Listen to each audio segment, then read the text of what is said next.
Israel minzo ורחוק מפנינים נכרה בוטח בו לבנו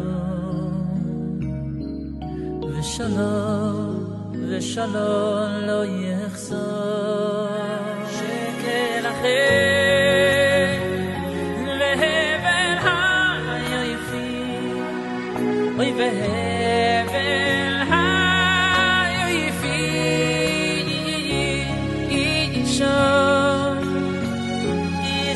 ירס אשר היא תזענו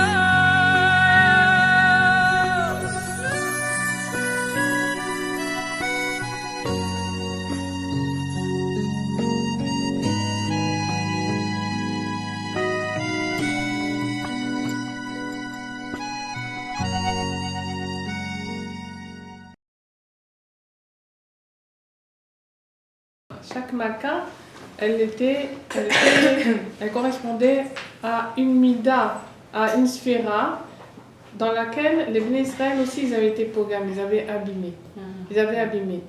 Donc pour arriver à sortir les Bnei Israël de Mitzrayim, Akadosh Baruch Hu a envoyé les makot pour les faire grandir dans l'Emouna.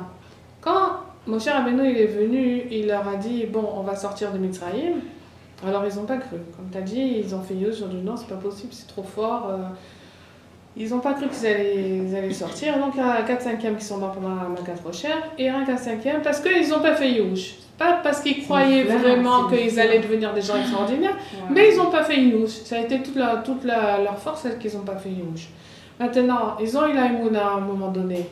On se demande après pourquoi il y a eu tous les Bgami, pourquoi il y a eu le veau d'or, pourquoi il y a eu toutes les marloquot dans le désert, pourquoi il y a eu énormément de Bgami. Parce que quand ils ont à un moment donné seulement, ils sont sortis des Sha'ar HaMishim de Touma, c'est-à-dire ils allaient presque tomber, ils étaient à la 49e porte de Touma, même pendant qu'il y avait les Makot.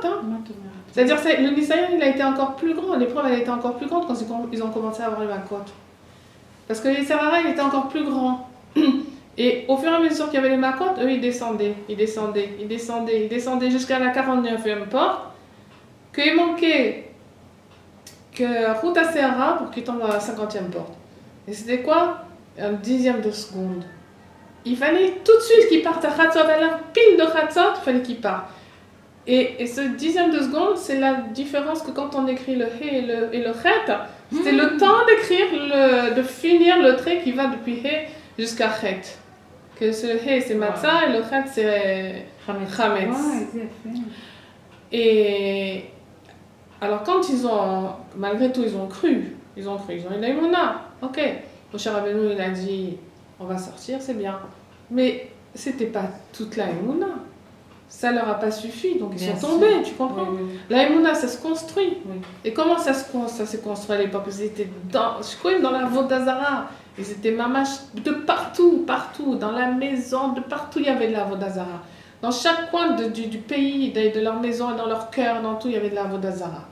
Et pour sortir, qui était le plus grand littéraire de l'époque, bon, je ne sais pas ce que c'est aujourd'hui, parce que les Rachamim, ils ont annulé, mais ils vivaient avec ça.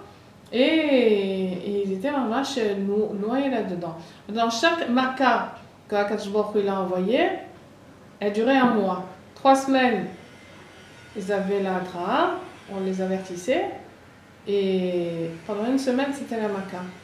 Et la maca, elle venait à chaque fois frapper un concept dans lequel ils étaient noyés. Un concept de Kfira, un concept à qui donner la malchoute, pas sa place. Alors, au fur et à mesure que Akadosh Baruch Hu il enlevait la malchoute, il tapait dans l'eau qui était la malchoute, qui était la Vodazara Ikari de l'Emitzrim.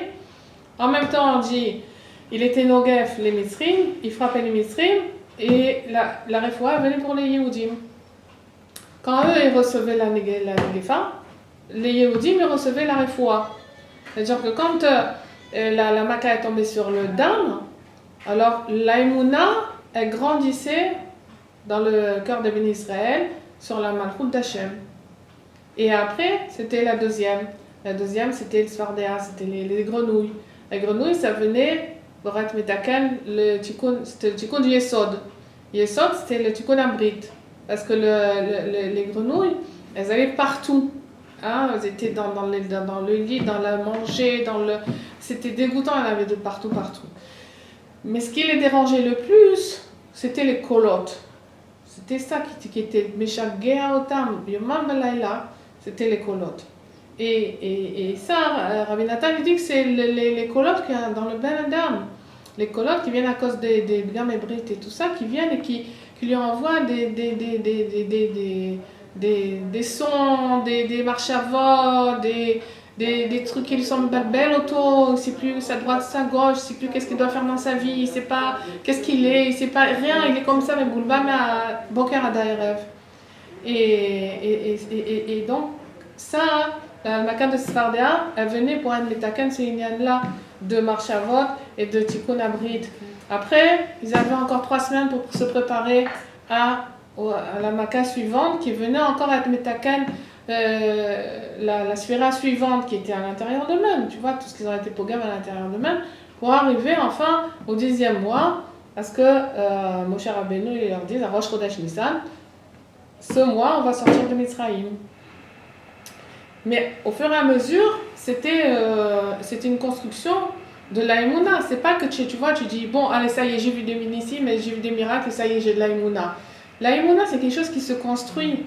C'est au fur et à mesure. Par exemple, quelqu'un il va dans un shiur, il écoute un beau shiur d'aïmouna, Kol et Tova, et voilà, dans la semaine, il met sa main dans sa poche, il a perdu ses 5 shekels.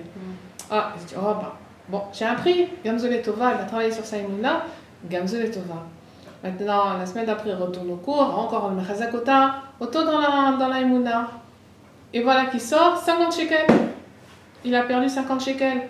Alors, ça lui prend 2 secondes cette fois-ci de réfléchir, mais bon, je suis mitrazek, j'ai la Emouna et tout, Akol et Tova, elle commence à chanter, danser Akol et Tova. Et à Bachamaïm, on voit qu'il travaille sur sa Emouna. Alors, au fur et à mesure, on veut l'aider à construire sa Emouna. Alors, 2 semaines après, on lui a volé 50 000 shekels. À ce moment-là, d'abord, il faut courir après le voleur. D'abord, avant tout, on va donner une plainte à la police, on va faire des recherches, on va prendre un détective, on va faire des ishtadout, il faut le trouver ce voleur. Il faut trouver l'argent. Et après, bon, on va faire les cheshbonot, on va voir comment on va mettre Metaken et tout.